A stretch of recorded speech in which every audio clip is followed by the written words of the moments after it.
There was only one oar in the boat. Adam used it like a canoe paddle, swinging it from one side to the other. I'm coming, he yelled, but it was slow going. The boat kept swinging the wrong way, fighting him, bucking him like a mule. He cursed and yelled.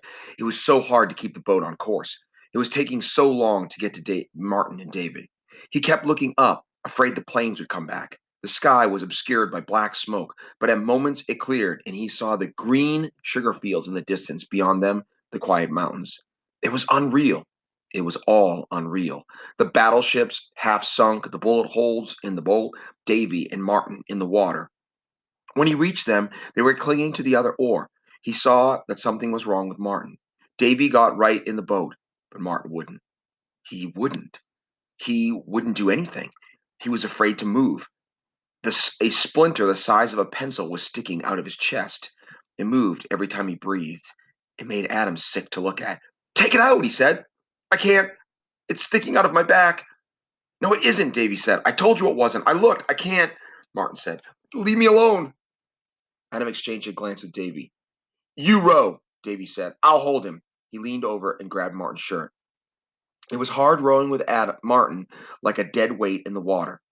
Adam rowed, staring blindly at the battleships in front of him like a city on fire. At the opposite shore, Adam slid the boat in among the pillars, then just sat there. He was exhausted. It took him and Davy both, to get Martin up the ladder to the pier. Martin was pale, as if all the blood had drained out of him. Davy went up first, reached down to hold Martin. Adam supported him from behind. That was the way they went up, one rung at a time. When they reached the pier, Martin sank down beside a pile of gravel. He didn't say anything, but his eyes scared Adam. He patted Martin's shoulder. He didn't know what to say. The pier was a twisted, chaotic mess. It was like an anthill that had been kicked open. Sheds and ships were torn apart. Men were running every which way, dragging water hoses, crouched behind gun emplacements. A black sedan was weaving its way down the pier, detouring around holes and hunks of concrete and torn metal and dangling wires. See that car? Adam said to Davy. Maybe we could take Martin to the doctor. Davy grunted. He was barely speaking to Adam. Adam wanted to tell Davy that he was sorry he had grabbed him in the boat. He couldn't explain it. It was just something that happened.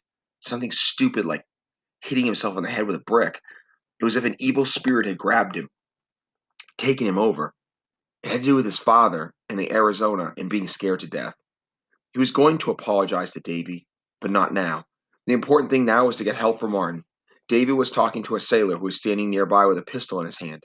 Suddenly, he hit Davy with the gun and knocked him down. Jap! He yelled. I've got a Jap!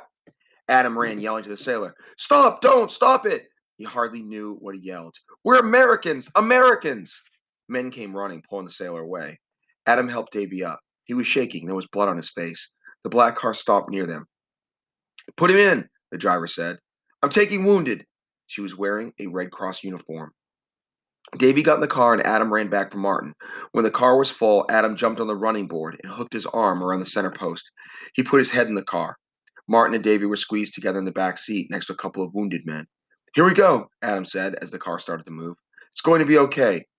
He wanted to reassure them and himself too, but their luck was changing. His father was going to be okay too. But the sight of the wounded men and Martin gasping for breath and Davy with his bruised face made him shut up.